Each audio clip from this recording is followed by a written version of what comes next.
It is an honor to be in conversation with Amish Tripathi. When a writer sells in print 8,000 copies in today's algorithm-driven world, he isn't just telling us stories, he is rewriting the rules of literary success. Amish Tripathi has done it again, and it's not surprising at all. And we know that he's not just the best-selling author, he is a civilizational writer whose influence we know go beyond books, beyond literature, especially for the army of devoted readers, and I would say especially for Gen Zs, millennials, and Gen Alpha. The Chola Tigers, the Avengers of Somnath, what I feel isn't just an adventure, it is a meditation on identity, unity, righteous vengeance, and unveils a reason why our nation survived the onslaught of many invasions. And I would say this is very special for me as well, in the sense, I don't know whether you call it a strange coincidence or destiny. I was able to offer my prayers at Somnath earlier this year. So those who have visited Somnath would know that when you stand there, the feeling is primal. And I feel in many ways the story of Somnath is the story of India, especially about our ancestors. It's not about invasion, but it's about ancestors who were vandalized, fractured, and decimated at some point, but they fought back, resisting. And it is, I feel, the story of a civilization that refused to be erased. And before we begin this journey, my heartfelt thanks to Manorama HORTUS for making us a part of this second edition. And over to you, Amish.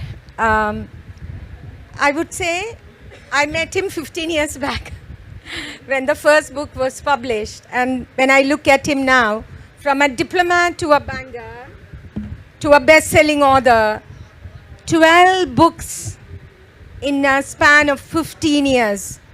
What an incredible journey. What glimpse of your present self would you most like to share with us today? I don't know. In many ways, I'm living my dream here. I was a banker. How many of you guys work in banks or? Yeah, you worked in a bank. Worked in a bank. Okay. Yeah, it's among the most boring industries to be in, and yeah. And I worked in an even more boring industry. My last job was in life insurance. Anyone has heard of Woody Allen? Yeah? So Woody Allen had said there are things worse than death. Have you ever spent an evening with a life insurance guy? Okay. That was my last job. I worked in life insurance. And from there to becoming a writer, and I wrote my first two books along with my job. I come from a very middle class family, so I obviously couldn't resign without being sure that actually I can make a career out of it. So the first book could have been a fluke, but the second book also did well, and my royalty check became more than my salary. I resigned only at that time. Yeah, and 12 books, 15 years later, 8 million copies sold. I'm a documentary host now. Yes. My wife Shivani, applause for my wife Shivani. She's my boss. So she and I, we produce documentaries as well. We host and I host those documentaries. We make a podcast. I'm working on a video game. Amitabh Bachchan, Noordin Abood and I, we've co-founded a video game called Age of Bharat. It'll be the first AAA video game on an Indian subject. Any gamers here? Yeah? What kind of games do you play? Assassin's Creed or yeah, those are the usual ones, right? You don't get an Indian subject if you really want to do serious gaming. Well, ours will be the first one. You'll have Amitabh Bachchan as an NPC advising you. Now imagine that, man. Okay. And I get to be a part of all these projects, have fun, and actually get paid for it. Lord Shiva couldn't be any more kind. And you are now closer to Shiva temple because the whole of Ernakulam is known as Ernakula Tappin's land. The whole place belongs to Lord Shiva. Yeah, wow. very Okay. close. This I But didn't know. we have a powerful Shiva temple. I'll go there. Yeah, I'll yeah. make sure I go there in the morning. I've prayed at Vadakkunnathan temple Yes. out here many years back. Yeah. And that to me actually shows the unity that Lord Shiva can bring, because I'd gone there with my Malayalam publisher at that time, and we were, I think, traveling out there. And he knows I like going and praying out there, and he said, "Just trust me, come along." And he and I were the only ones who could speak English, and he could speak a little broken Hindi.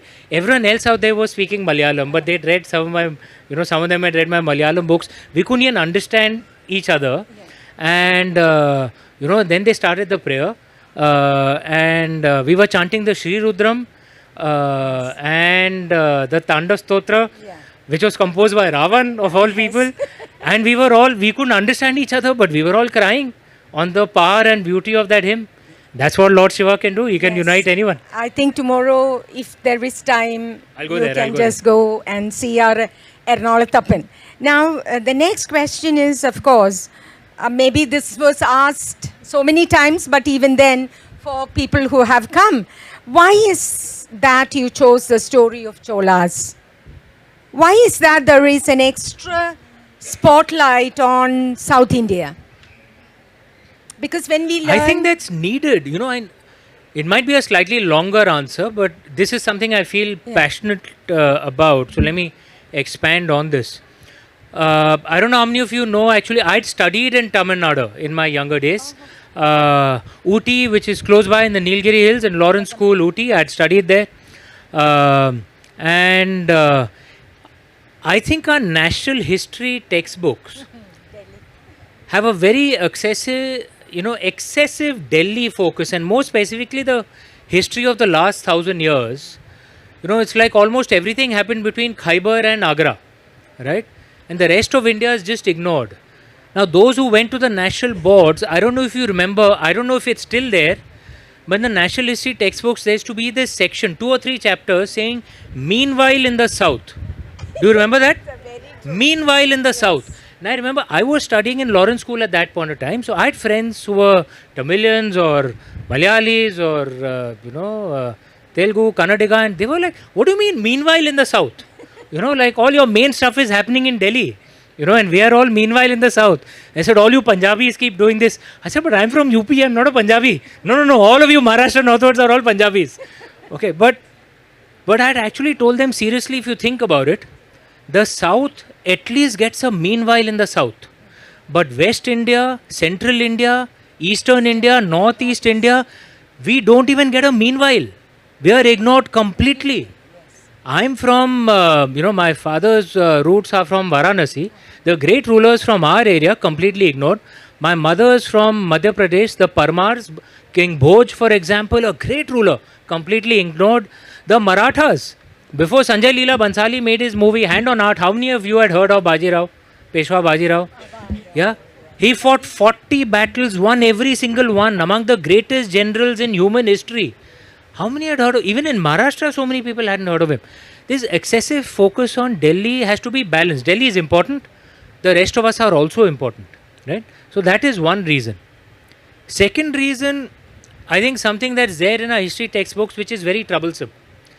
You notice that the British colonial rule is not called the Christian invasion, but the Turkic colonial rule is called the Islamic invasion. Have you guys noticed this? Yes, yes. Yeah? It's a very, very mischievous formulation. The British Raj came up with this formulation. Obviously, why? Because what was an Indian foreigner fight was presented to us as a Hindu-Muslim fight. K.K. Mohammed Saab, who's a great Malayali archaeologist, a legendary archaeologist, he'd said what we call the Delhi Sultans and Mughals, they were Turks.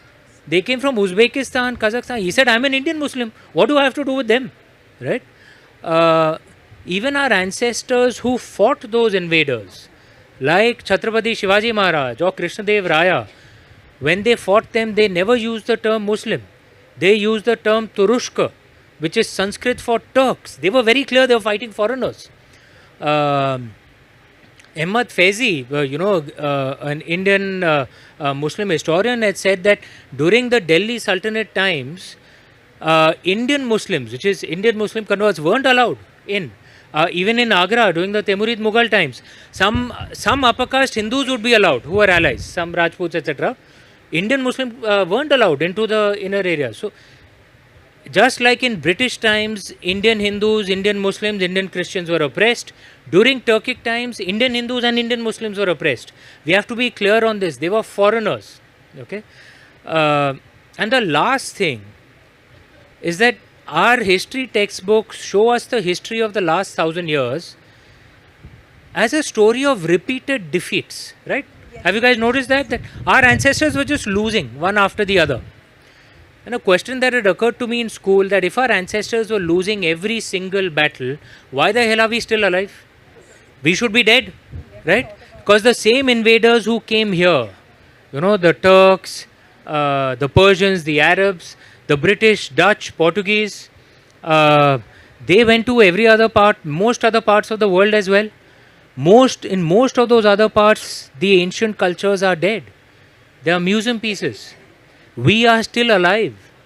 How many of you read Harry Potter? Yeah? Yeah, Harry Potter was described as the boy who didn't die, right? India is the land that didn't die. We are the only pre-Bronze Age culture that is still alive. And not because the invaders were kind to us, because our ancestors fought like hell. You die when you surrender, not when you lose a battle. Battles, you win some, you lose some, right? Absolutely. And many of the battles that we won are not taught to us, right? Never.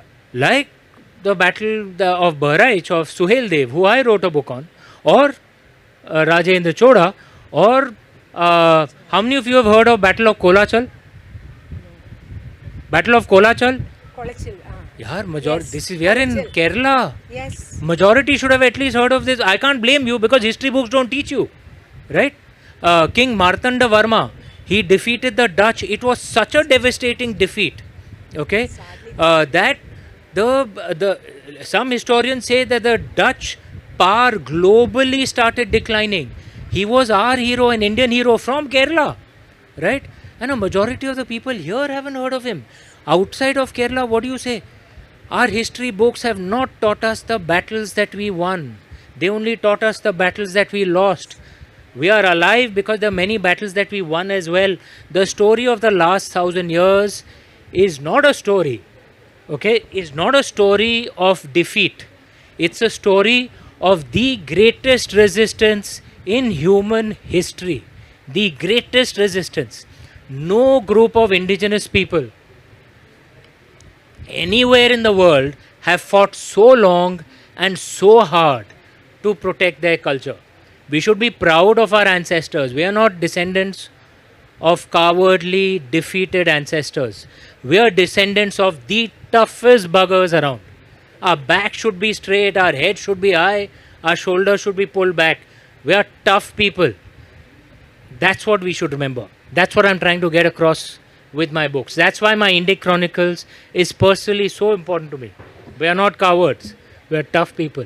And I think, Somnath, that's... Sorry. Let me clarify that. Yeah. Our ancestors were not cowards. They are tough people. And our ancestors don't expect us to be as brave as them. We don't need to be. We are not under attack. But the least that our ancestors expect is at least remember them. Okay. We should know more about them than about the invaders who attacked us. That's the least we can do. Remember our great ancestors. So I think that is what is very significant when we look at the history of Somnath. I think the first it was desecrated in during Mohammad Ghazna's time, and when you look closely, again 7 times, almost 6 times.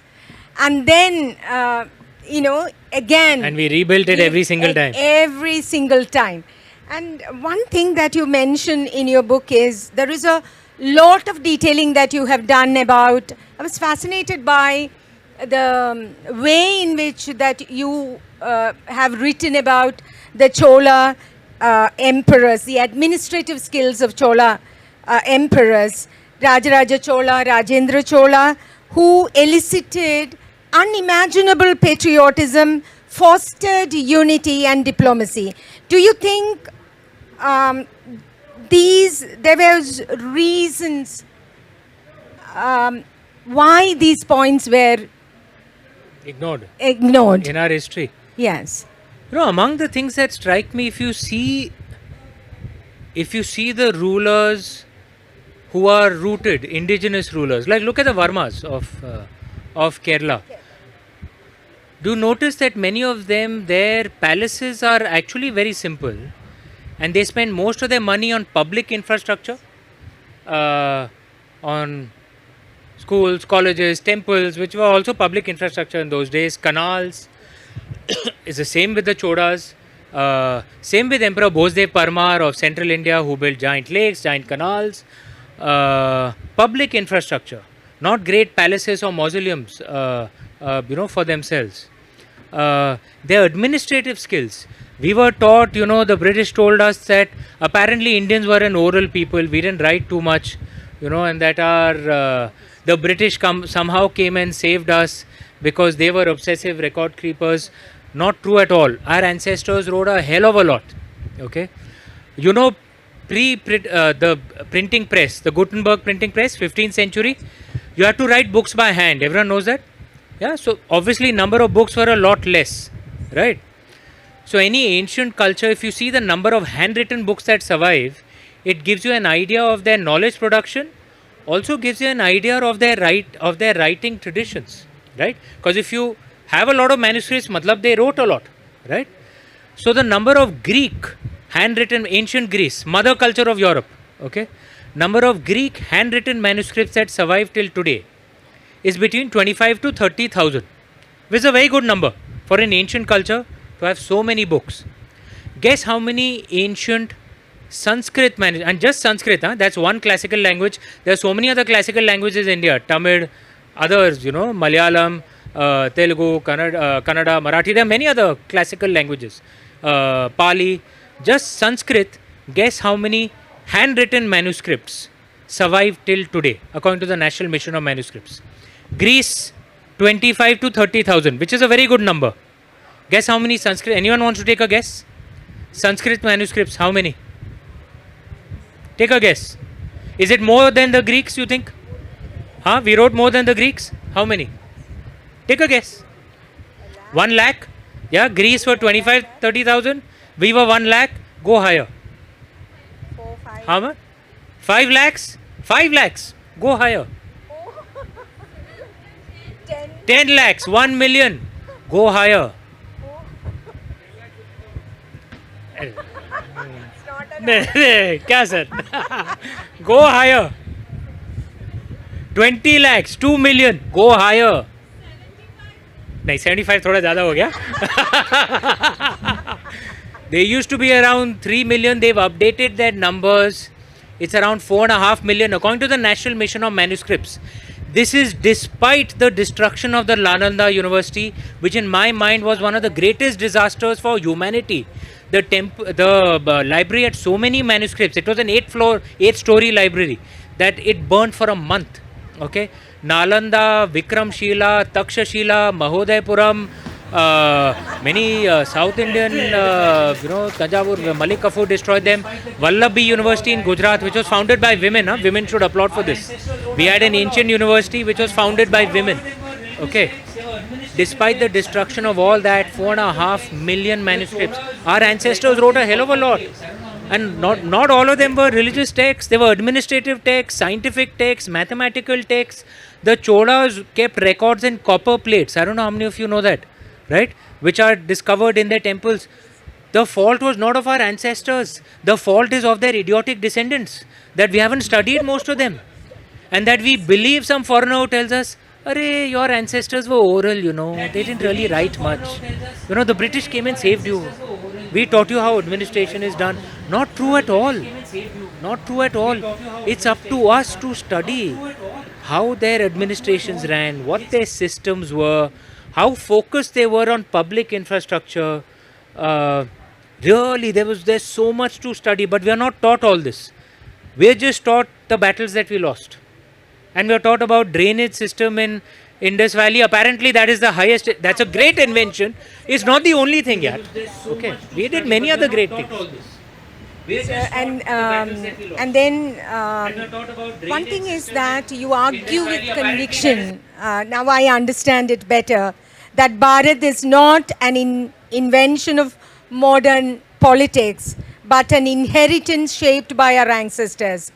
What makes you so strongly feel so strongly a sense of nationhood rooted in civilizational memory for far older than contemporary definitions? Very good question. How many of you believe that the British created India?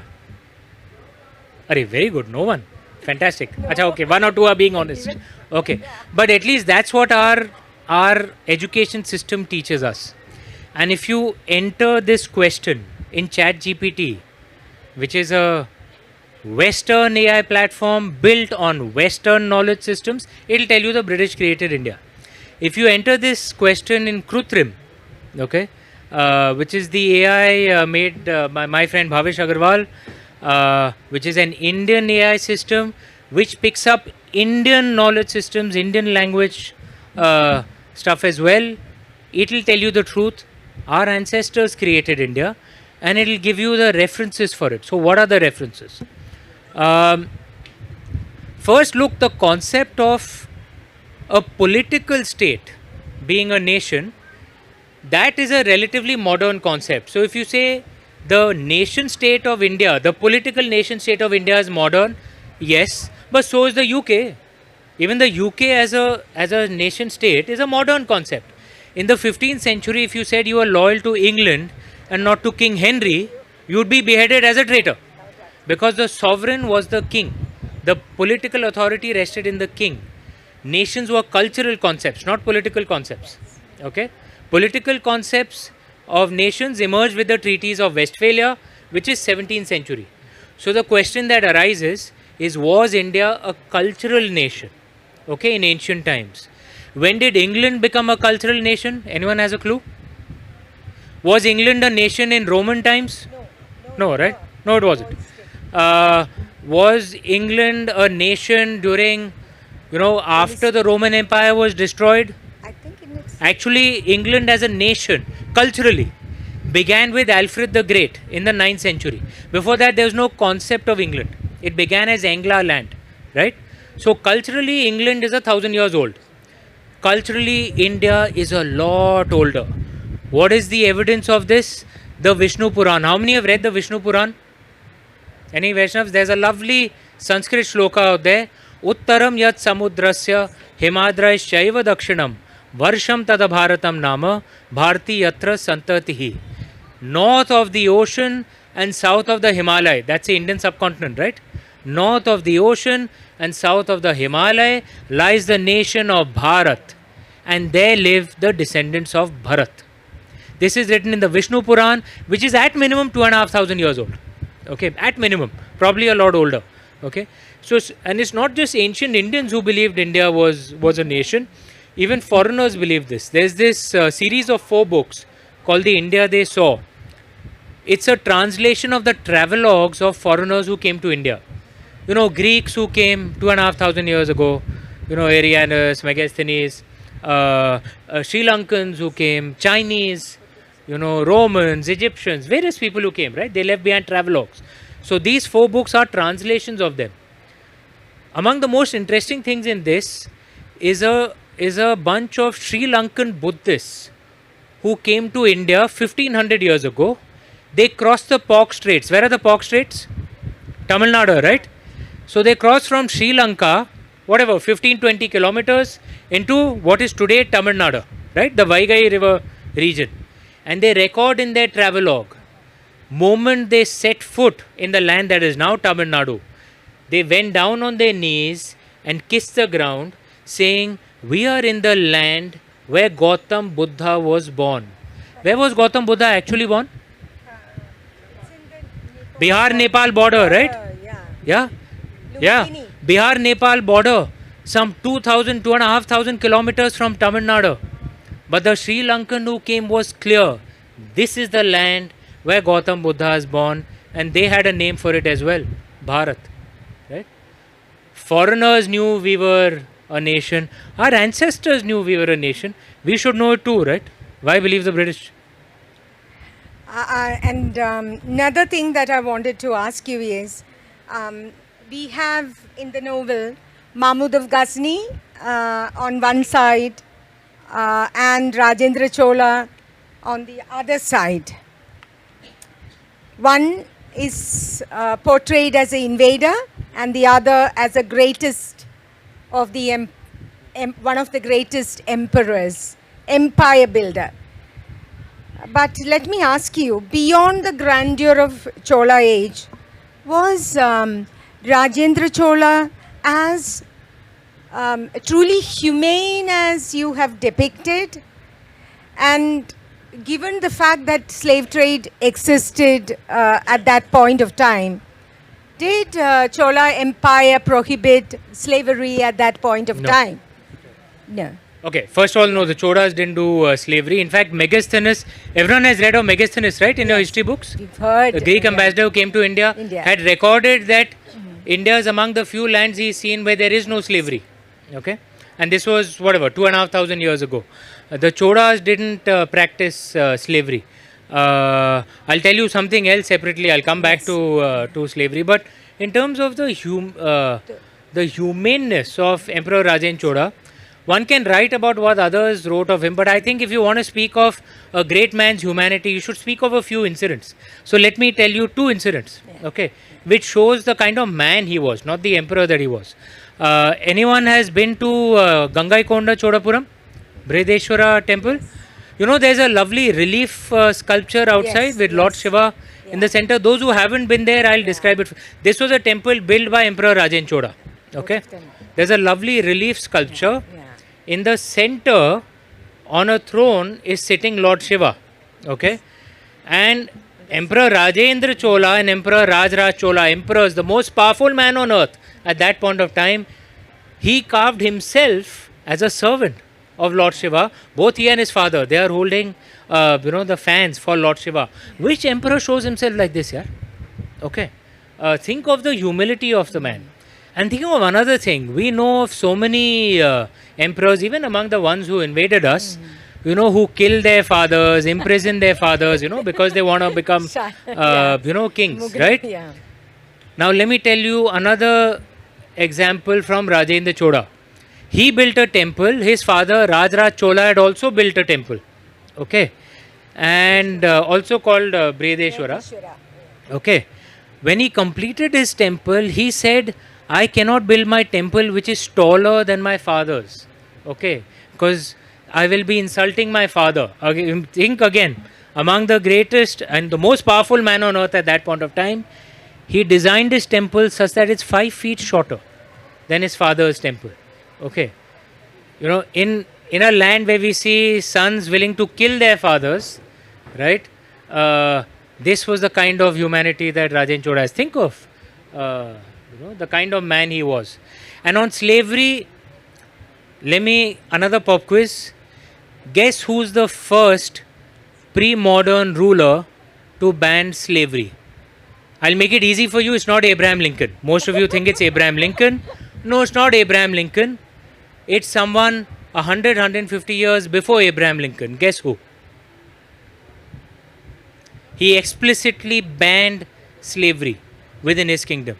Not just that, his main competitors at that time were making their money through slavery. He said, if you dare to enter my kingdom to do any slavery, or if I catch you doing slaves, I'll attack you. Okay. Guess who? Again, these things should be taught in our history. It's not. Guess who? Anyone wants to take a guess? I'll make it easier for you. Indian king. No, not Krishnadev Raya. He didn't practice slavery, but no, he didn't. He didn't start attacking others for slavery. Guess who? Chhatrapati Shivaji Maharaj. He explicitly banned slavery within his kingdom, and there's a record of and the Timurid Mughals and the Portuguese made most of their profits through slavery. Okay, there's a record of a treaty that Chhatrapati Shivaji Maharaj had with the Portuguese. You dare to come to my kingdom and do slavery, I'll attack you once again. Okay, once he defeated them. These are the kind of things we should know, right? This is what our ancestors were like. Like I said, we don't have to be as great as them. All we have to do is just remember. And when we look at the... Sorry, I'm not saying our ancestors were perfect. They had many faults too. We should reform those things. But let's know the things that make us proud. See, when we look at your canvas, it brings together a Gujarati merchant from Somnath, a Tamil warrior. Guys. Applause for Sanjay Roy, dear friend of mine. The Karta Dharta of JLF. Oh, applause. He's out there. Thank you. Yes. Sorry. So, a Tamil warrior, a scholar, emperor from Malwa. And interestingly, we have one from Kerala, I think, devotee of Ayyappa. And also Rajendra Chola. Kerala has always been there in my books, by the way. Yes. So even in Ramchandra series, I show Goddess Sita, coming to Agastya Kutam. I don't know how many of you have been to Agastya Kutam. Yeah. Sorry, go ahead. Yeah. So, characters who would maybe rarely have crossed paths in recorded history. What sparkled this creative instinct to weave such disparate worlds into one narrative? So I said many of the good things about our ancestors. Let me say one of the things that I think we should criticize about our ancestors, which is what I try and address in my books, more as a hope than an actual recording of history. One of the biggest faults of our ancestors was lack of unity. Okay. Foreigners didn't have to defeat us. We would defeat ourselves. Okay. A great Maratha admiral, Kanoji Angre. Any Maharashtrians here?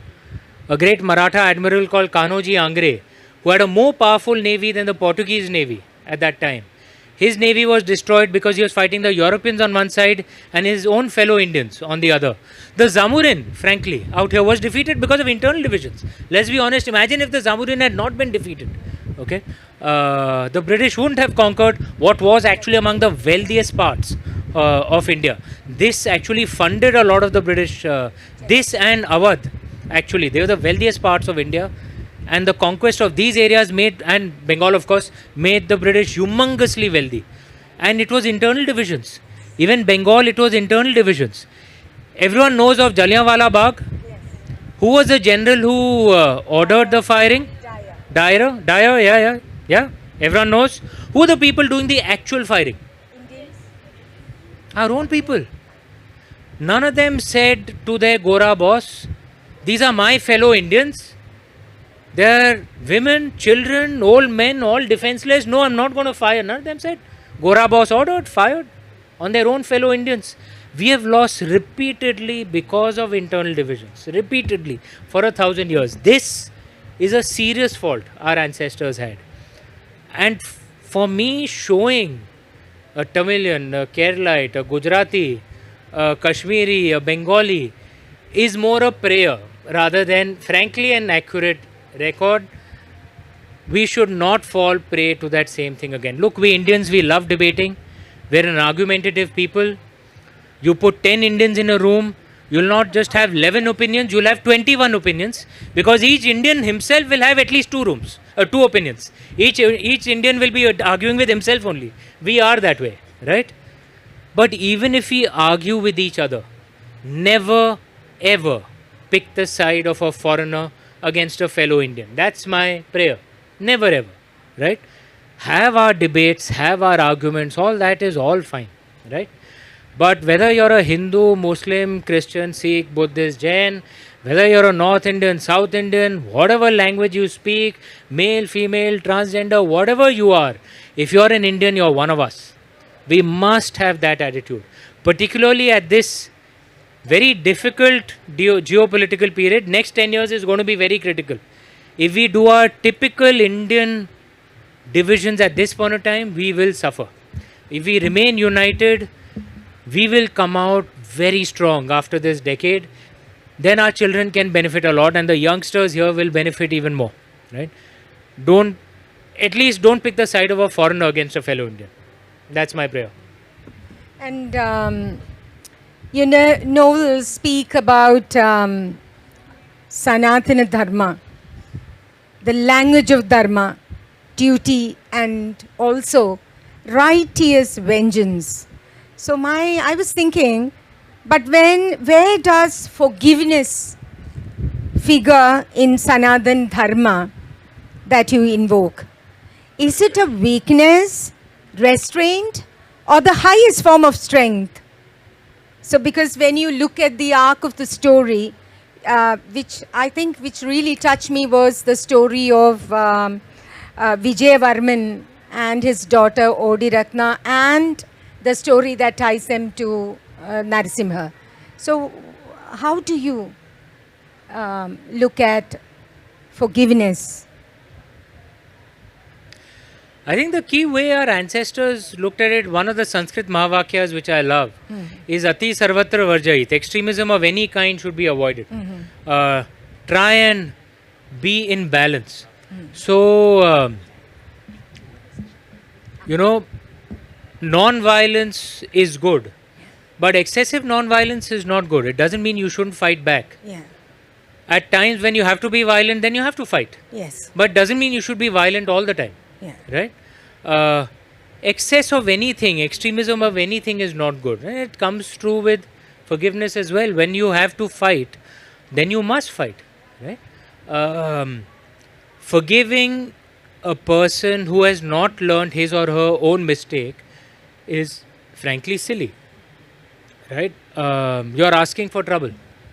But keeping on fighting endlessly when someone on the other side has learned his or her lesson is a wise thing to do. Right? In the modern day, for example, our western neighbor, I don't think there's a chance for peace. We have to fight. But, should we be fighting every country around us? No, of course not. With Afghanistan, we found a middle ground now. Right? So don't go in extremism of any side. That's what I would say.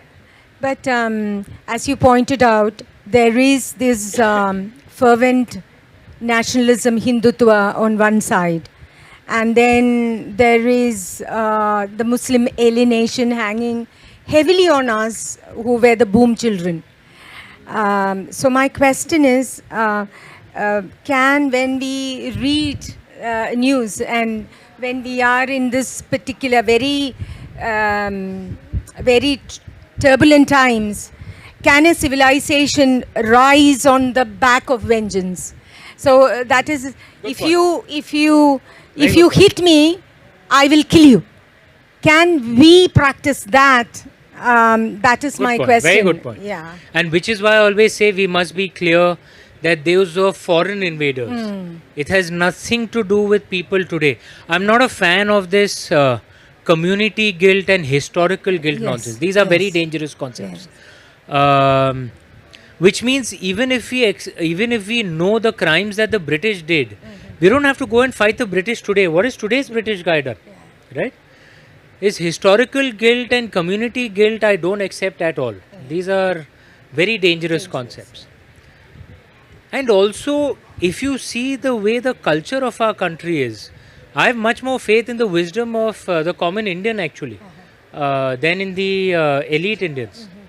You'll find in Venkateswara temple in the south, you can Google those images, you'll find Muslims who come and pray at the temple. You find women in burqas coming and praying out there. At Haji Ali Dargah, which is in Mumbai, it's a Muslim Dargah. Outside of Friday, you have more Hindus than Muslims there. Um, and this is the way India is, and we must keep that alive. I'm a very proud Hindu, and I used to say it even when it wasn't fashionable. You know, in 2011, the first time I'd gone to Jaipur Lit Fest, I'd said on stage out there, I'm a very proud Hindu. So even when it wasn't fashionable, I said it. But that doesn't mean I feel the need to hate any other religion. That's nonsensical. I don't buy that. So extremism of any kind should be avoided. And I'll repeat once again what I said earlier. At this very critical time in geopolitics, it's even more important that we Indians remain united. Even more important. There's a lovely line that's there in UP, my father's native state. Kaurav 100 और Pandav 5, तीजा आए तो 105. I'll translate for you. It means the Kauravs may be 100, the Pandavas may be 5.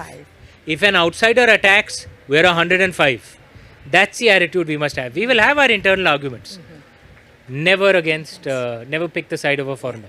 On a lighter tone, I think, let me ask you something about women. Where there we speak about Chola tigers, but what about Chola tigresses? Were they? I have women fighters. Yes, I think Show the the cover. audience. Yes. That's yes, you can, of course. For those without telescopic vision, I can show you. This is actually a woman. Yeah. I'm an inclusive writer that way. Yeah. So, and she's So- a woman warrior. so- a very good archer as well. My question is whether that was a part of your imagination or whether there was a real Chola. No, they were.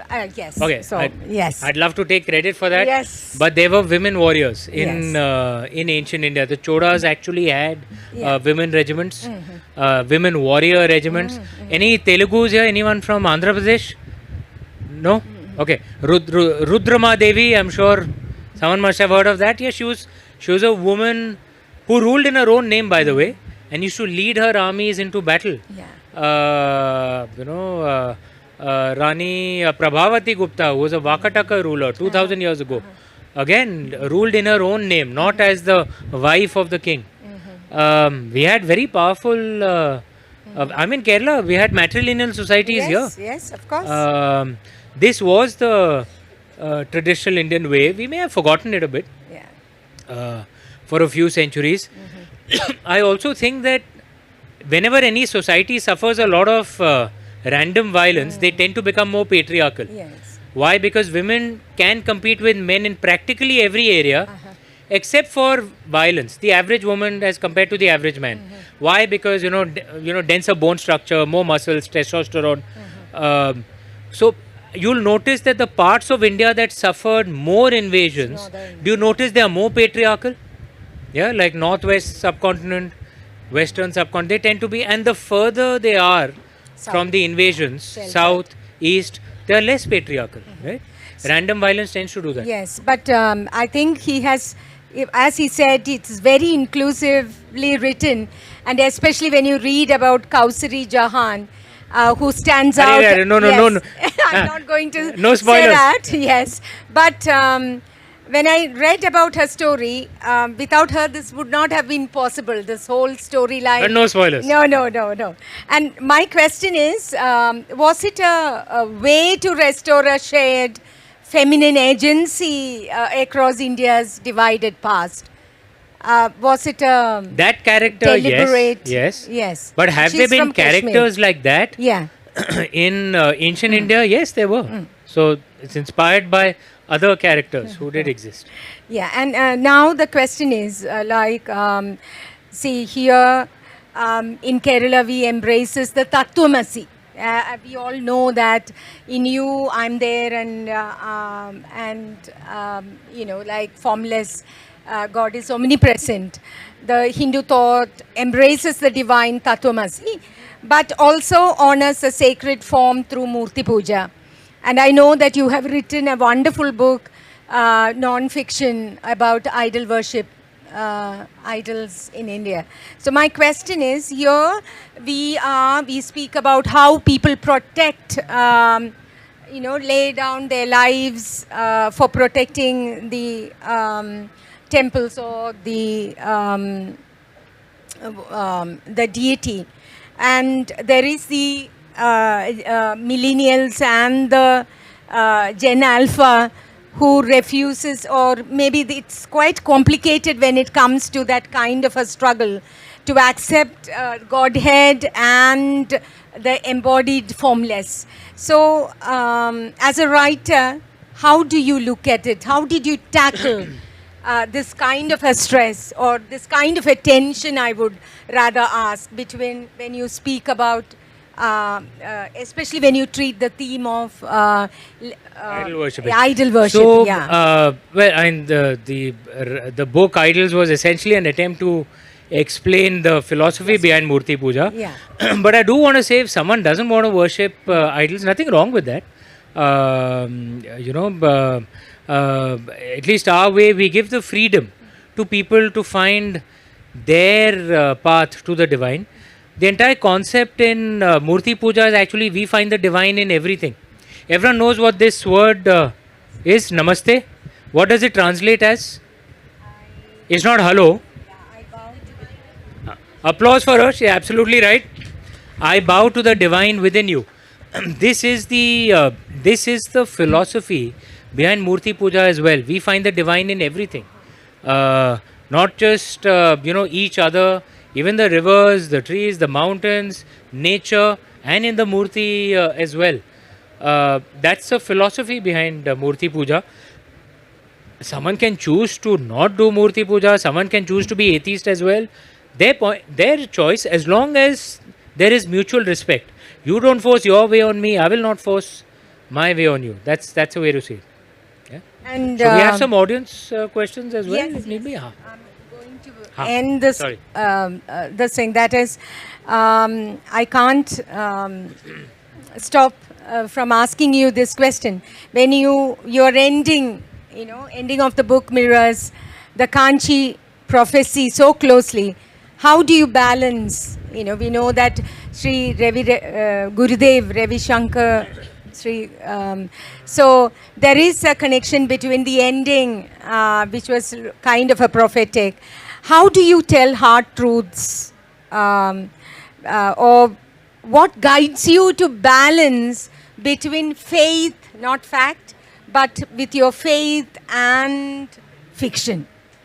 Especially when you were writing about the last chapter, that is That be Kanchi honest, prophecy. I will not do a spoiler for them because I'm hoping they'll all buy. Yeah, I'm read. assuming they've all read my previous books, but Chola Tigers has just come out. Yes. But I think the quick answer is actually what I don't try and control that myself. I just let it flow. So Lord Shiva decides what the balance will be. I just write what feels right to me. The way it comes from Lord Shiva. So when I'm making my philosophies, I think a lot and don't use the instinct that much. Use much more of the left brain. But while writing, it's completely instinctive. It's completely right brain. I don't try and control it at all. So the balance just emerges. That's how I write. And I know, before I conclude, there is something special that I want to acknowledge.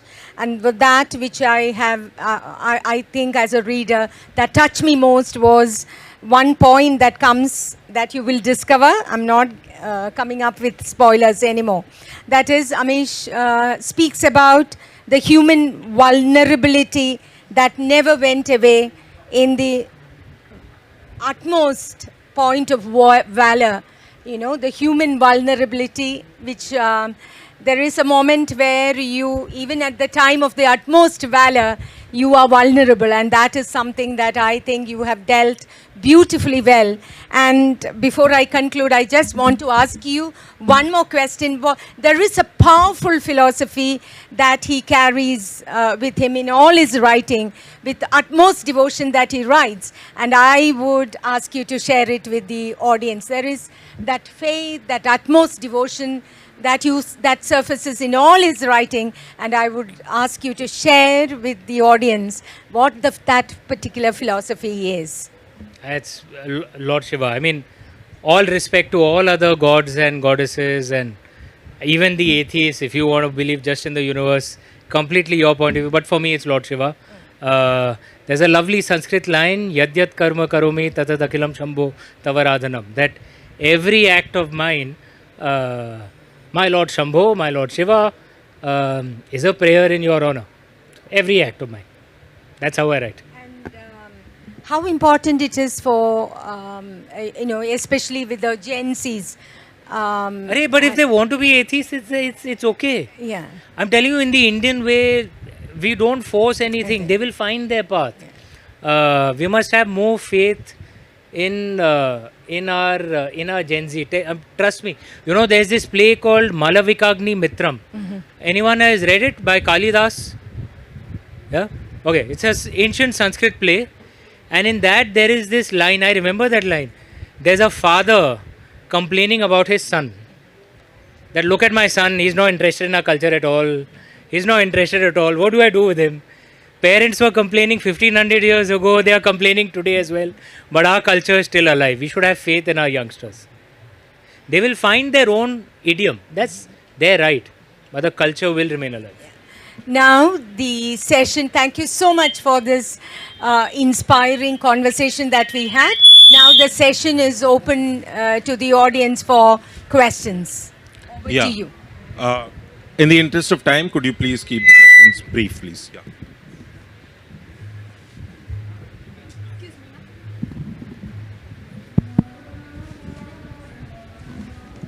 Hello.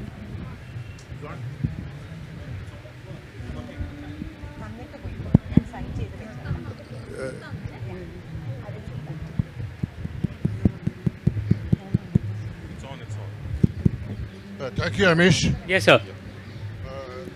I would rather not agree with you when you say that Sorry, I can't hear you clear. Can you hold it closer? political India is not the contribution of British. Political India is not the contribution of British. Right. You are right to that point. But we had only a subcontinent. We don't have a nation. That's in the text of Goldwalker and Wittgenstein. Okay? And you are trying to balance our ancestors' glory with the laziness of the present generation. But you had silent about Shivaji's West Bengal Odyssey or Deccan Odyssey, where millions have died. And also, there are so many other things I need to say. I want to say how the Shivji, which everybody considers great, Shivji, Chhatrapati and Nizam joined to defeat Tipu Sultan. And to defeat Tipu Sultan, to defeat the only ruler who died fighting British. Okay? And the way the present, the people at the helm try to deride him. That's too many other questions. There are only two things. The political India is not their contribution. Political India is the contribution of the independence movement. Otherwise, there was a subcontinent. Political India is a contribution by the peasants. It's not the contribution, it's the contribution of the freedom movement, India's freedom movement. Yeah. So I guess we are saying the same thing. I'm talking about culturally India was united. Politically, did we have battles? Oh, of course we did. Subcontinent. Then their continent, subcontinent from Afghanistan to Burma and all. Then their subcontinent. That's what the Vishnu Puran says. I'm not understanding the question. To balance it, but then the undertone was Hedgewa's philosophy. Sorry to say that. I'm not. Okay. I didn't understand the question. Okay. You were talking about Bhoja Paramara, the great king of central India. Actually, I can't hear clearly. you mentioned about Bhoja Paramara, the great king of central India. Right. But actually, the modern Indian historians have not given proper credit to him because he wanted to defeat Muhammad of Ghazni after he was returning back after the loot and destruction. And he blocked the way.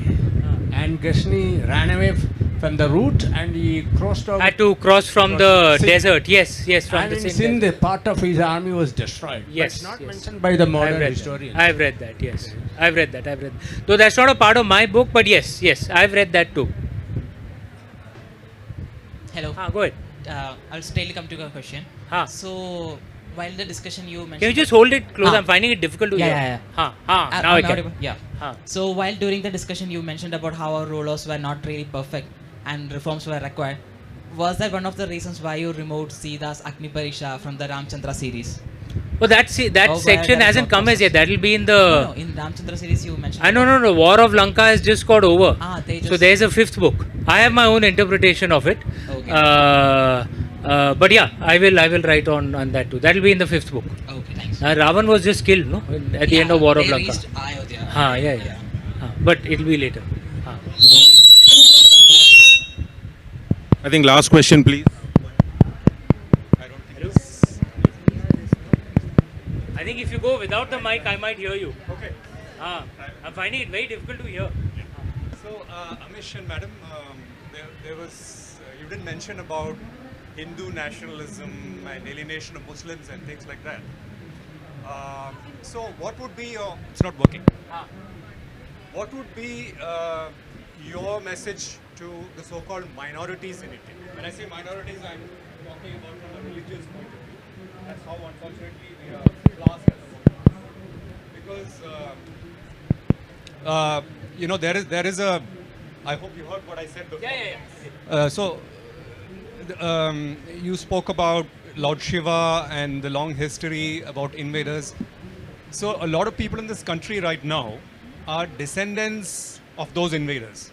So the so-called religious minorities, I would say, are a very confused lot. I mean, it's understood that we have to respect our history, our tradition, our culture. We understand, I understand what you mean by the Indian subcontinent culture. But the narrative at the moment is quite different. If you're from a different religion, you're not part of us. You know, it's so what would be your message? It's a good As question. a historian, you're doing It's a lot of good question. things. It's a good question. What would be It's your a good message? question. You know, there are two big fault lines in India in the last 1,000-1,500 years. One is the fault line of caste, you know, it's a historical crime, and one is the fault line of religion, the invaders. Dr. Ambedkar had written in Who Were the Shudras that the caste system probably became rigid around 1500 years ago, which tends to coincide with genetic data that's emerging, that there was a lot more intermingling between different groups. You know, one of the markers of a caste system becoming rigid is that roti beti ka rishta, that you don't intermarry and you don't eat with each other. Genetic studies are showing that there was much more heavy intermingling more than 1500 years ago. It stopped around that time. So there is this fault line of caste where crimes were committed by those who would be called the so-called upper caste against those who were backward caste. And there were crimes on religion where there could be, there were crimes committed by invaders who were either Muslim or Christian. Portuguese were Christian in Goa, and even the British. And one of the problems with the discussion in today's day is there are these two extreme groups. There's the left-wing extreme which wants to talk only about the caste atrocities, and there's the right-wing extreme which wants to talk only about those religious atrocities, right?